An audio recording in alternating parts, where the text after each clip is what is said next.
Hi, everybody. Thank you so much for coming today, this afternoon, and thanks to the university and all of my great hosts who've shown me such a nice time already. This is my first time in Switzerland, so it's been really beautiful so far. I've really enjoyed my time here and looking forward to chatting with some of you afterwards. So yeah, this is called Closing the Marketing Loop about front-end to back-end innovation with Indiegogo. It's a very full title, I know, but by the end of the presentation, you'll understand why it is called this. A bit of my background is that I come from front-end innovation. So my most recent position has been with consumer insights and consumer trends at a company called Trend Watching. And we use things like the business model canvas to ideate and use trends and apply them to businesses and come up with great new concepts. But what do you do when you actually have that concept? How do you actually get it in front of an audience? And that's where back-end innovation comes in, and that's where Indiegogo comes in. So I found it very interesting to join a company that's disrupting the way that consumers are getting new products through new channels and the way that brands are learning about their products from consumers. So that's why I'm with Indiegogo Enterprise.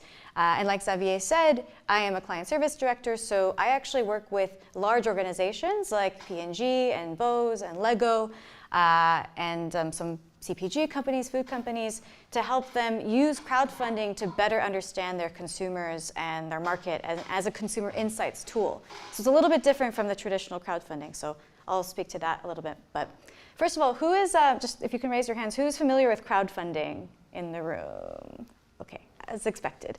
Now, can you keep your hand up, please, if you've ever supported a campaign or backed a campaign, given money to crowdfunding? Okay, great. And then keep your hand up if you've ever had your own campaign before that you've created with a new product. Okay, great. So that's an aspiration we can all have. I've certainly backed lots of campaigns. I've never done Ellie's own campaign, but through my clients, I have launched a few campaigns on Indiegogo.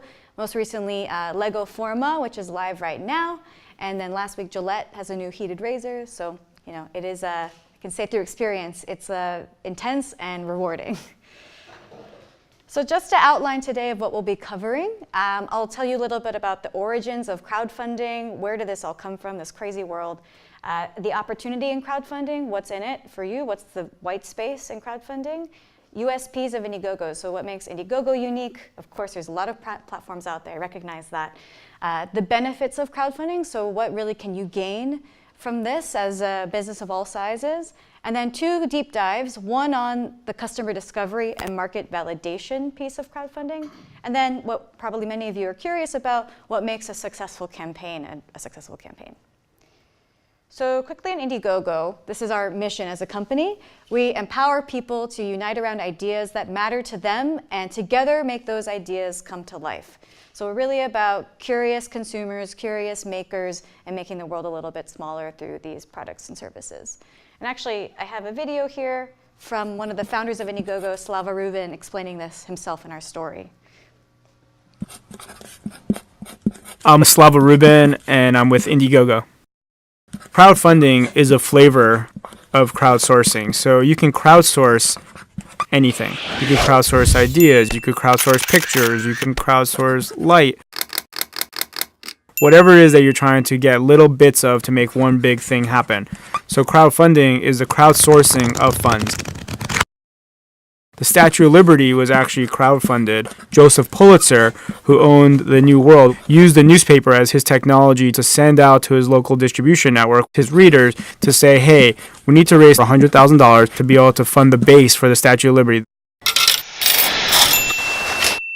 From the beginning, we really wanted to democratize funding, which is to allow anybody to raise money for absolutely anything. We're just trying to play our part in fixing what we feel is a massive gap in the market in terms of access to capital.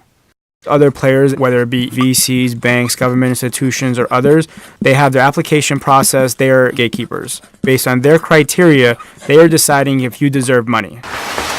If you don't fit through their gate, you're not going to get money, which is all fine and good. But where Indiegogo is completely different is there are no gatekeepers. Anybody has an opportunity to get anything funded. It's completely open. People want to know how to run a good Indiegogo campaign. And it really all comes down to three things. One, have a good pitch. Two, be proactive. And three, find an audience that cares. One myth is, I just need to post on Indiegogo and millions of dollars just come rushing in. That's not what happens. You need to be working on it. You need to really own it. We are a multiplier. We help amplify what you're able to do and make you do better. One of the biggest failures of a campaign is if it becomes boring and old and no one cares anymore. So you want to keep it fresh. It's very easy to come out of the gate quick because you did a lot of work up front. There's a lot of excitement. If you hit 25% of your funding within the first week, you're 5 times more likely to hit your target. Chances are you're going to have a good finish because you have that deadline. The key is to keep the momentum going along the way in the middle. We know if you have 4 more people on your team, you'll raise 70% more money than if you have 1 person. If you do an update every 5 days or less, you'll raise 4 times more money than if you do an update every 20 days or more. We know that email is your number 1 tool for raising money, Facebook is number 2, and Twitter is number 3. We know if you have a video as part of your campaign, you'll raise 114% more money than if you don't have a video. You want to have 3 to 8 perks. A perk is some sort of product, service, or experience as barter in return for the different funding levels. On average, you'll hit your target on day 36 of a 47-day long campaign. Indiegogo is really built on, amazing things that have happened by other entrepreneurs that have pushed the bar forward, which I think is super exciting because if you empower an entrepreneur to push forward, an entrepreneur can change the world. And I'm done, guys. That's everything. I'm just kidding. There is a lot of really great information here, so I'll review some of it with you all as I'm going through the presentation today, but hopefully that's great to hear straight from one of our 3 founders of Indiegogo, Slava. Like Slava said, we've been around for 10 years. Crowdfunding started as a way to democratize capital. And, since Indiegogo started, there have been other companies that have come about, like Kickstarter, of course. But we have really seen this demand for this new way of getting capital and funding growing over time. And actually in 2016, crowdfunding bypassed annual venture capital investments and is on track to keep going that direction by the year 2025. So it is quite the volatile market. In addition to this, it's really expanded to solve business challenges for companies of all sizes. So I know often you think of crowdfunding, you think about a small business, some guy in his garage trying to start things for the first time. And sure, the small businesses have that challenge to seek capital. Indiegogo can certainly be a place for that. But medium businesses also are challenged to scale, right? How can you prove yourself that you have this longevity? So Indiegogo is a great place for medium-sized businesses because you already have that foundation. And then large businesses, who I tend to work with, there are huge challenges to maintain relevancy. There are, of course, other Indiegogo businesses and other startups that are threatening these large corporations. How can you stay competitive and know your audience really, really well to have that edge for the long term? So we can help with all 3 of these things. So since 2008, Indiegogo's had quite some good metrics. So we've raised over $1.5 billion in the life cycle of the campaign. We've had 9.5 million backers, over 900,000 different projects. We have 10 million visitors every month, so there is quite a good audience that has exposure to all of our campaigns. We're in 235 countries, so very, very global, and we have 8,000 live campaigns on any given day. So what makes us unique too is that we have this early adopter audience. I think this is true of most of crowdfunding, but Indiegogo really has this group of people that are hungry for new products, new services, something that they've never seen before, can take a risk on a product that maybe other consumers might not in traditional brick and mortar. And of course, as you would expect, they tend to be educated and they're very millennial audience and quite tech savvy. So if you want to know more about the early adopters, we have a lot of reports on all of their demos, and I can talk to that a bit more. So what's unique about Indiegogo? I know it's scary to launch a campaign and to raise funds and worry if you're not going to get the money if you don't hit your goal. So Indiegogo has 2 different funding options just to open up the types of campaigns we can take in. I think it keeps people a little more optimistic about the scary world of crowdfunding.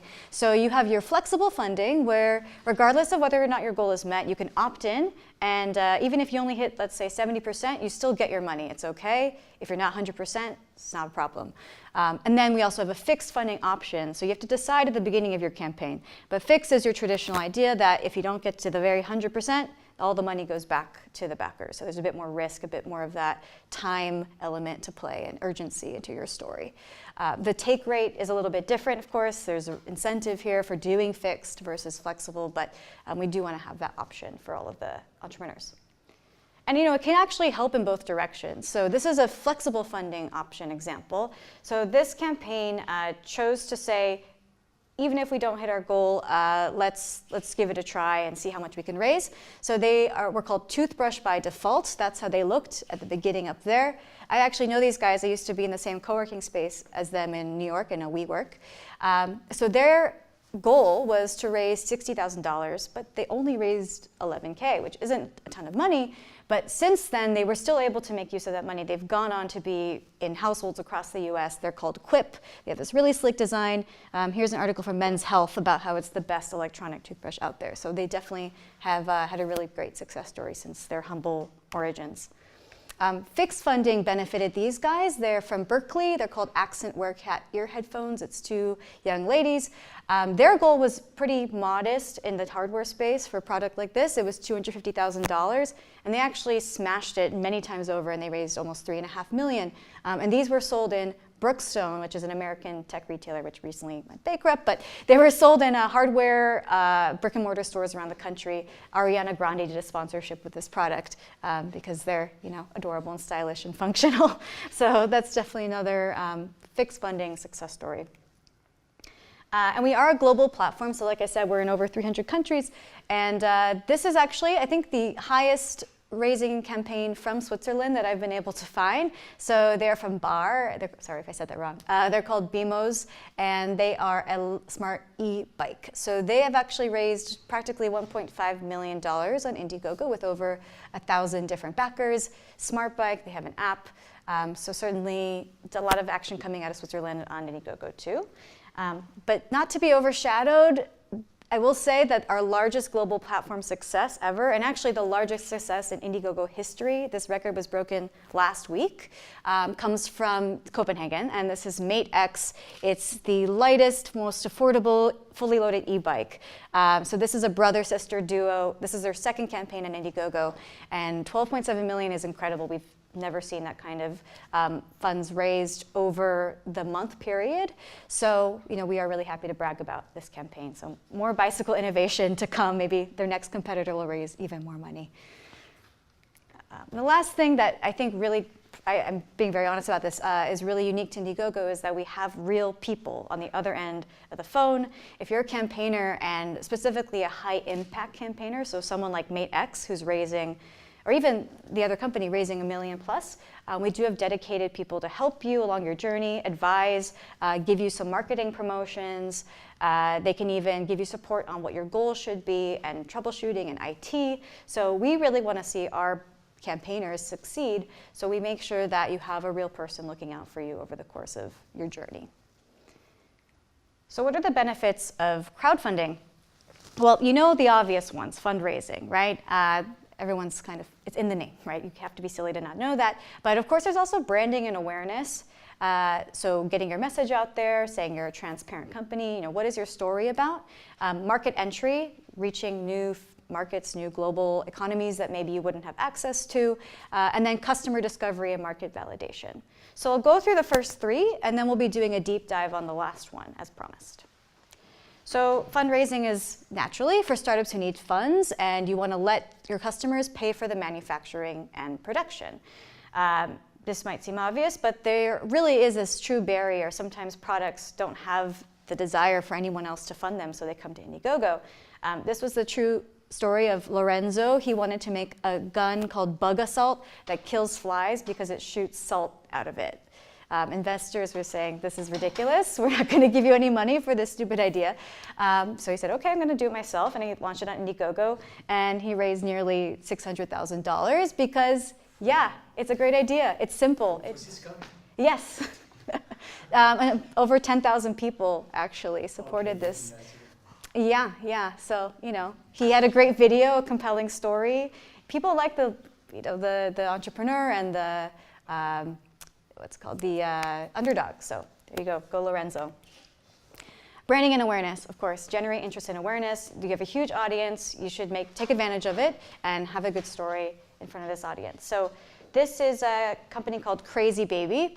And this was actually really perfect timing. So they launched these wireless earbuds just when the Apple iPhone launched their first phone that lost the headphone jack. So a lot of people were frantic when the headphone jack went away. what, I need to buy wireless headphones now. What am I going to do with these attachments? So the perfect timing came from Air. They launched $830,000 in their first campaign. So this was their second go around. They learned a lot from the first time. And in just the first week, they launched $750,000. So they had that momentum, and they kept going to raise over just about $2.8 million with over 23,000 contributions. So they found that need in the market, they hit it at the right time, and they had that exposure to really amplify their message and their product. We have a couple other examples other than the ones I showed you from Europe of market entry. The market is quite large. It's not just coming from Europe and the US. So XJimmy is a company from China. They launched a projector and this other, I think it's, two different projector projects here. And their largest markets were really in the US, Europe, and South America. So Chinese companies are seeing a lot of action on Indiegogo. We actually have a special team called China White Glove that is dedicated to Chinese entrepreneurs. They have translation services, photo services, video services, because we know there's so much great hardware out there. They just need the support to help market to a Western consumer base. So it really has become a really big opportunity for Indiegogo to work more and more with China. And clearly there's over $1 million raised here, so there's a lot of demand for these products. You just need the translation piece. So I'm going to do a deep dive to talk more about the fourth benefit here, the customer discovery and market validation, which is really my key space that I live in at Indiegogo. So for established companies, crowdfunding can really help you learn about your customers and prove the demand for products. So validate whether this product is a go or no go, whether you have an audience, and whether you should really invest all of your money into producing something. So Indiegogo Enterprise exists to solve this very problem for countless companies. These are just some of them that we've worked with over the past 5 years. You can see a lot of hardware brands like Whirlpool and Sony, but we also do have CPG brands, Mondelez, Heineken. We recently also worked with Tyson Foods. I don't think they're on here. I'll show you a case study. So yeah, quite a bit of industries covered in the enterprise space. So my answer to them, assuming maybe you work for some of those companies, but assuming, let's say, you don't, that if they can do it, you definitely can, because it's difficult to disrupt the innovation pipeline for large corporations. To bring Indiegogo to them can be a challenge because it's uncomfortable to go through this 30-day pressure cooker period. And that's why I exist, to do that for them. But if they can do it, you certainly can learn the same kind of insights that they can. And the reason why this is a need for them is because this is a traditional timeline for corporate innovation. You design your product, then you manufacture it, then when it's ready, you start to market it. In between, maybe you do some market research. And then once it's marketed, you validate it by seeing what the demand is like once you've presented this product to the world. So there is a lot of scary moments and a lot of risk when you're trying to find your audience before you actually manufacture and validate, before you validate your product. So at Indiegogo, what we're actually helping customers do is switch up this cycle a little bit. So before they actually manufacture, you can market and validate in advance, so that in this phase here, there's quite a bit of cost savings because you're only manufacturing to the amount of people that have said we're interested in this product. So there's taking out some of that risk. So really what we want to do is bring in the marketing and the validation phase for our clients in the form of a campaign. And I'll show you some case studies of this one here. So the first is from Bose. Bose, as we know, is typically in the music and headphone hardware business. This is actually their first sleep headphone. So it doesn't play music.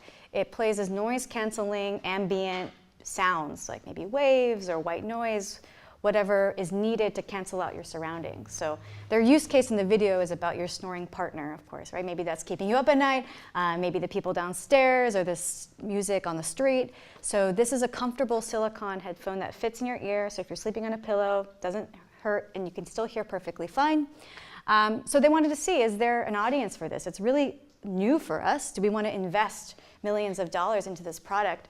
And the answer turned out to be yes, you can buy this product now, spoiler alert. But in their little short market test, they were able to raise $450,000 and have almost 3,000 contributors until they sold out. And then they had to say, we're out. then they can get a wait list, of course, and start to develop consumers before the mass production. And over the course of the life cycle of developing the product, they kept sending back updates, like Slava was saying in the video. You know, we've just done our first beta test, or we can't wait to share this with you, our estimated date is in March.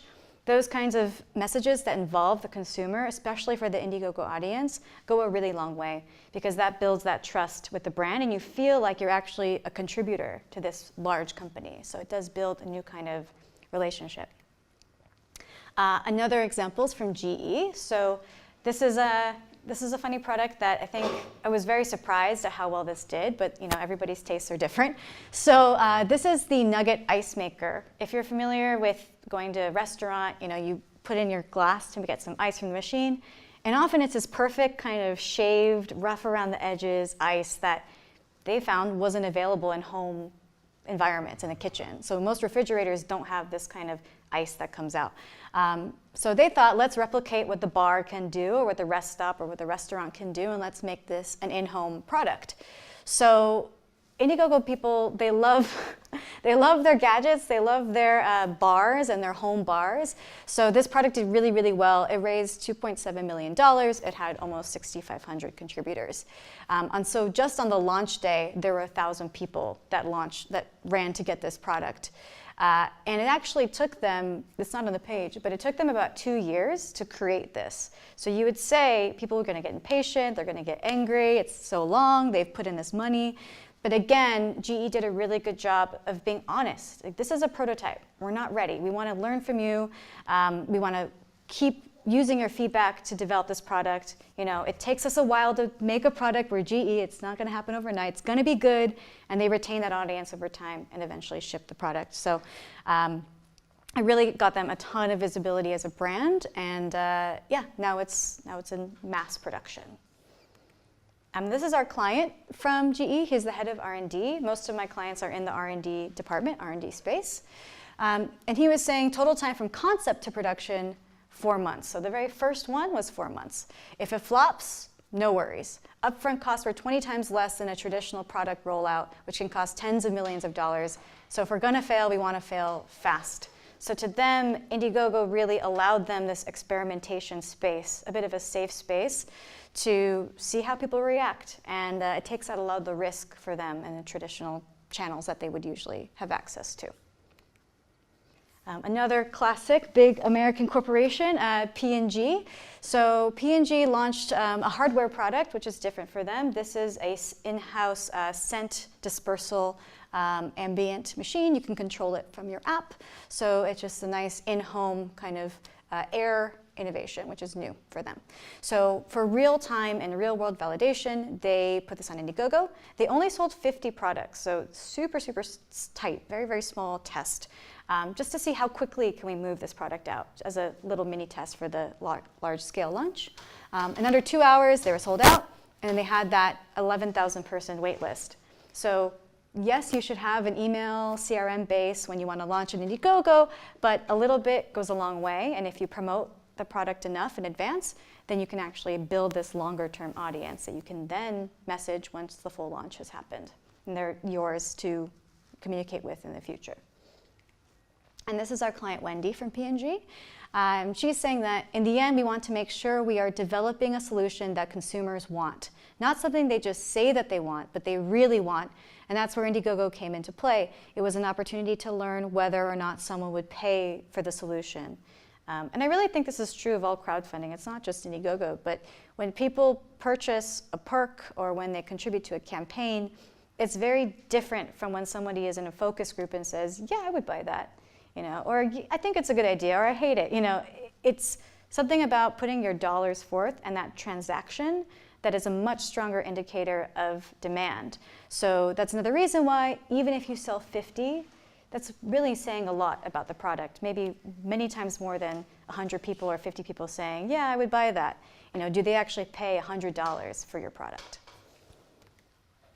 So this is from CPG. I mentioned it before, Tyson Foods. I don't know if anybody has heard of it, but it's a really large American food company. They own Tyson chicken, which in America we eat a lot of chicken, huge industry. So that's their core business. They also have Sara Lee, which is instant baking goods like cake mix, and Ballpark Franks, which is hot dogs, so like all American foods.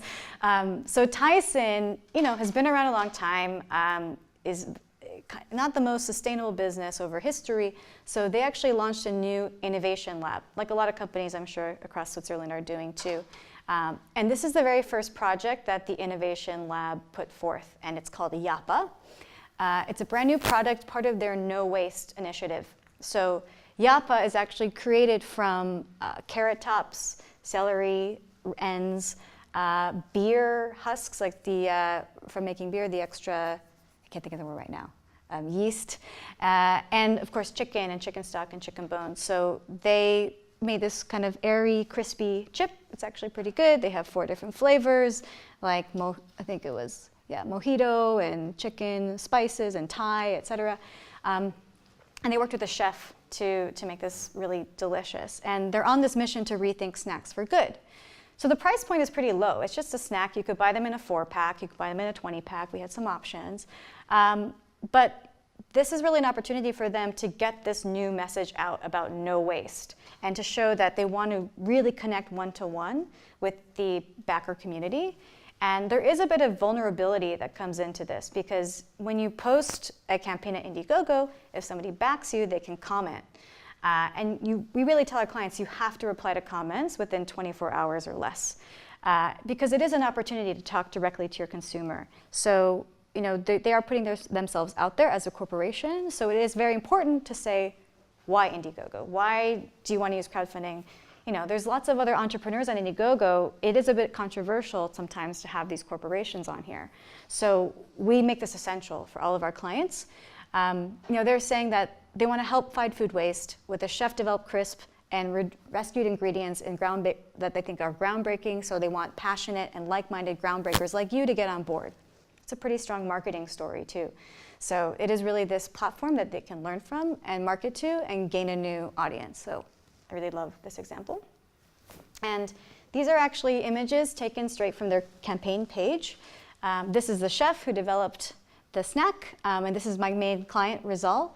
He's the head of the lab there, saying that this brand was created to inspire people and partners to rethink relationships with food and how it actually impacts society. And Chef K is saying that they want to be ingredient-driven in order to create a flavorful snack that people will actually love. So yeah, these could be banner ads, they could be print ads, you might see it in a magazine or somewhere else, but by putting it on the campaign page, it is a different context to this marketing story because it's about that collaboration and sharing. And they did get some really great press. Press is always an essential part of crowdfunding. They had their own press relationships. We had our own too. Some of it's organic. And the story of no waste was really actually quite fashionable at the time. So the insights we get from these campaigns are really valuable. There's the obvious things that any backer can learn. What gender are my consumers? What price point is the most popular? What color or flavor or variation is getting the most demand? So these are the kind of questions that when you're launching a product, you don't really know. So these are the obvious ones we can get you. But there is a whole back-end dashboard. So if you were to launch your own campaign, you don't have to be a big company. You can all see this on your campaign. You have this kind of back-end nice design. It's very user-friendly. You can fill in your page. And then this is your overview on how you're progressing. So where are you in your journey to get to your goal? How many funds came straight from Indiegogo traffic or maybe from your own emails or different social ads, et cetera? How many backers? How many visits? And then over the course of time, how are you tracking from day to day? It's helpful to see, maybe this is the day that you spend a lot of money on Facebook, so you can also validate what are the channels that are bringing you the most consumers. And this is my really heavy slide, just about more granular insights, the stuff that maybe marketers and bosses and investors care about. We give you all of this information too. And we always do wrap-up decks on these, but one of my favorite ones is how many first-time backers versus regular backers. So is this the core Indiegogo audience, or is this a new audience that I'm bringing to this website? We can survey specific questions. You can do A/B testing. You can see which photos perform better. Is it the one with the man or with the woman or with the red or with the blue? So a lot of these questions that might inform your large-scale marketing launch, you can figure out in advance. Okay, so the second deep dive is about what goes into a successful crowdfunding campaign. So if you want to launch your own, this is all the tips you need, kind of like what Slava said. So crowdfunding can take a really long time. It can be quick in the campaign, but it can take a long time to prepare, and preparing is very, very important. So it can be up to a year. At the beginning, we have what's something that's very crucial. It's called the pre-launch phase. So before you actually have your page live, you can have a microsite on Indiegogo that says, want to know more, here's a preview, sign up with your email for more information. And you can also start promoting that page very early on, so you're starting to gather email addresses, so that by the day of your launch, you can say, we're launching today, come back to Indiegogo and back it. And that's really important because you need to get that first boost in the first few hours, really, to have that momentum throughout the campaign. So it's crucial to prepare your pre-launch. Your actual launch can be, your campaign, a month minimum to 60 days. Then your campaign ends, and of course, then you have to wait a few weeks to get your funds. Let's say you need the funds to build your business, then you have ideally, half of a month until 6 months until you actually ship your product. Like I've said, we've seen that go on longer, but that's really what we recommend for the window to distribute. I almost think sometimes too, shipping right away can seem disingenuous because you want to show that the money was in some ways helpful to produce your product. Maybe it genuinely is, maybe it isn't, but people are used to waiting, so it's okay to take some time in that period. So what does it look like over time?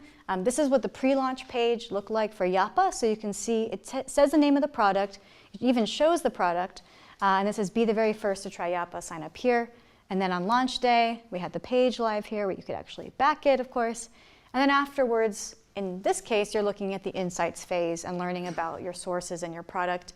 And in their case, it really informed an internal meeting about go or no go. Do we mass distribute this or not? Is there enough demand or not? So they had an internal goal, and of course they had their external goal here. So there is a difference between, as a company, do you want to sell out in 10 hours or 2 weeks? What is it that indicates to you that there's enough demand? You have to decide that yourself. So 4 things make a successful campaign, and I'll go through these today. The first is an attainable goal, and this is something Slava mentioned too. But 30% of your goal, the green bar, should be met within the first 2 days. And if you can't hit that, then it makes it really hard to get to that 30% and beyond. And I'll show you a bit of the psychology behind this. Because a higher goal does not mean more money. Be very, very cautious about this. So look at these 2 campaigns. Okay, they both have $20,000 raised.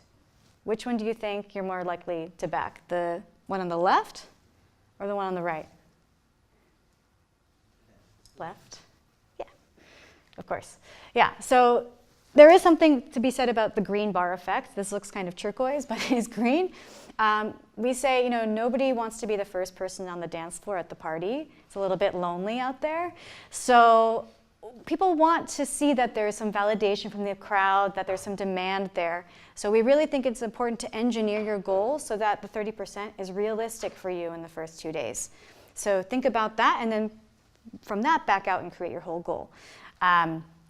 We use a lot of tactics with our clients, whether it's email, CRM, or social media, making sure that pre-launch list is warmed up and then emailed in the first 48 hours to ensure that 30% is met.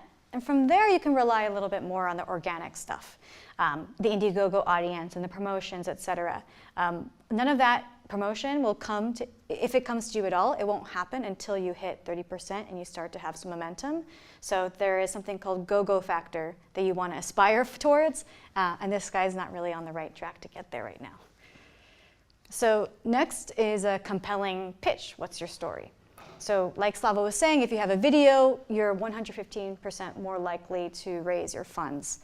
And what should this video have? Because of course, what can you do in 90 seconds? A lot of different things. So answer who, what, when, where, and why in the first 30 seconds. You have to capture their attention, of course. 3 minutes or less, tell your story, and strike a balance with tone, and have a very clear call to action. Kind of obvious stuff, but You'd be surprised how many people don't follow the rules, and then the campaign doesn't do so well. Your pitch and your actual story for your campaign, think of it as real estate. You only have so much attention before people's scroll drops off. So what do you want to put at the top? Make sure you start with a branded header and a really strong image of the product. Make it a couple sentences, use images and charts, provide use cases, and really be honest about your progress and how you're getting there. Nobody wants this like overconfident entrepreneur. You should be a bit honest about why you're asking for their support. This is one we saw from Canary. It's a home security device. They had a very nice, clean image. The product's super clear. It looks like a really professional, sleek product. So they're one great example of that. Images that have been nice, they don't have to be fancy. The hand-drawn image can look really great too. Show the typical grid of the product. I'm sure you've all seen these. You'd expect them from most hardware products. And the build too is also interesting. So it might be scary to reveal a little bit more about your product, but if it is, then maybe Indiegogo's not, or crowdfunding might not be the right place for you. Unique perks. So like we said, perks are what you get in exchange for your donation. They don't have to just be objects or items. There's a few different ways that they can manifest. So perks can really motivate people to give you their money out of passion, pride, or participation. So think about the psychology and how you want to position the perks that you put forth on your page. So the obvious one is a good or a product. Maybe this is a restaurant that needed funding, so you get branded products. Even if you can't afford to give them, let's say, a free dinner or something like that, you can start small and just give branded products. We've also seen experiences work. So this is a yogurt company. They actually had a perk that was an adventure weekend with the founder. So experiences, exposure, information, access, those are all things that can have a lot of value to some people, so don't underestimate that. Digital good is another one. So this was a music compilation, and if you donated only $15, you can help your vision, help humanity. They had a social responsibility angle to this where they donated a lot of money. So of course, it feels good to have that recognition. And then there's something also called secret perks. So if you want to have a link that's only accessible by invitation, you can create a secret perk. Maybe it's a deeper discount, and you can share that with maybe your very first supporters to get to that 30%, bloggers, PR, event attendees. Maybe you have an event, you want to give people a special code, and then flash sales are smart too. So if you need a bit of extra boost, you can launch that secret perk for a period of time. And I can't underestimate enough the power of proactive promotion. So you can't just wait for people to come, like Slava was saying. So you should begin to plan your campaign 1 month before launch, minimum. And in that phase, think about who's your community, who do you know, and who do you need to find to promote your product to? And what type of content you can use to get the word out. Is it more videos, social media? How can you be creative about the way that your message is positioned? And what method will you be used? So again, events, social media, what do you have accessible to you that you want to bring forth? And when we say community, it's not just your friends or your Facebook network. Like we said, if you have more people on your team, of course it quadruples or triples your community, so that's always a good idea. So think about your campaign team, your personal network, people who are interested in your campaign, and then other groups that have a common interest with the product. So maybe you don't know them yet, but there's a way to find those people. And of course, email is a really huge piece. So email will bring in 20% more funding than any other source in the pie of what all of your sources are for your campaign. And contributions from direct email are 34% higher than other forms. So if you have an email list, this is the time to wait until your campaign launches to really warm them up and tell them about this. And in addition to that percentage from email, 22% comes from social media, and over 50% of the website traffic in Indiegogo comes from social media sites. So even for my clients, we do a lot of Facebook advertising, and that's always just been the most efficient way. There's no way around it.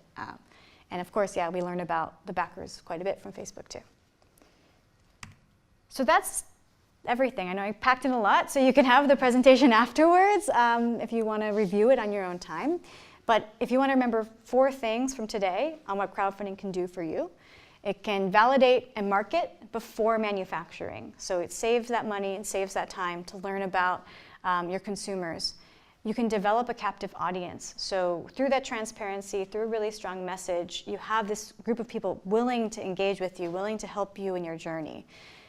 If you lead with that transparency as your brand message, your brand can really thrive in this day and age where brands like Patagonia and Everlane are all about how their product is made. It's a really strong message to have right now. And hopefully you have the tools you need to get started if you want to have your own campaign quickly. You just have to log on to Indiegogo. We have some resources. There's lots of great articles, lots of great support already online. There is an essential guide, covers a lot of what I talked about today. We have a blog with lots of stories of entrepreneurs. And if you're interested in an enterprise campaign or just questions in general, you can always contact me. So I can give out my card, but that's my long last name, if you can remember it, just first, last name. But yeah, thank you for your attention. You guys have been great. Yeah.